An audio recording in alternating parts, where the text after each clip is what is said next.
ഫിയ? അല്ല, ഞാൻ അഖില. ഞാൻ പെർഫ്യൂം ഫിയ അല്ലേ എന്നാണ് ചോദിച്ചത്. എനിക്കിഷ്ടമാണ് ആരെ? ഫിയ പെർഫ്യൂം.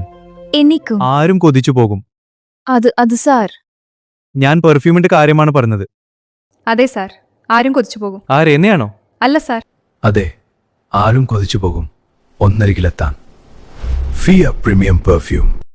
LDFന്റെ പരാജയവും കേരളയിൽ ആശാ വർക്കർമാരുടെ സമരങ്ങളും ഒരു വിശകലനം.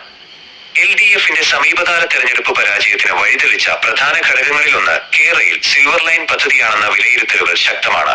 കേരളത്തിന്റെ വടക്കേ അറ്റം മുതൽ തെക്കേ അറ്റം വരെ അതിവേഗ യാത്ര സാധ്യമാക്കുന്ന ഈ പദ്ധതി കൃത്യമായ ദീർഘവീക്ഷണമോ ആസൂത്രണമോ ഇല്ലാതെയാണ് നടപ്പിലാക്കാൻ ശ്രമിച്ചതെന്ന ആക്ഷേപം ശക്തമായിരുന്നു.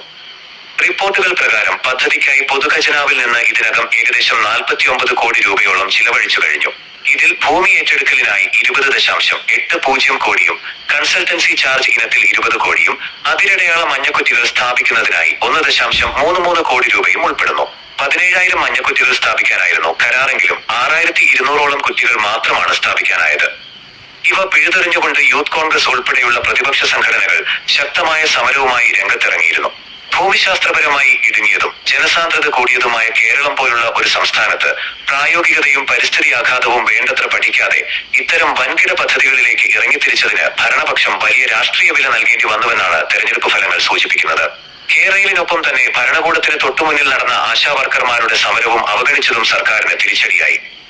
ഈ അവസരങ്ങൾ കൃത്യമായി വിനിയോഗിച്ച പ്രതിപക്ഷ നേതാവ് VD സതീശൻ ഒരേ സമയം കേരളയിൽ സമരക്കാരെയും ആശാ വർക്കർമാരെയും UDFനൊപ്പം നിർത്തുന്നതിൽ വിജയിച്ചു.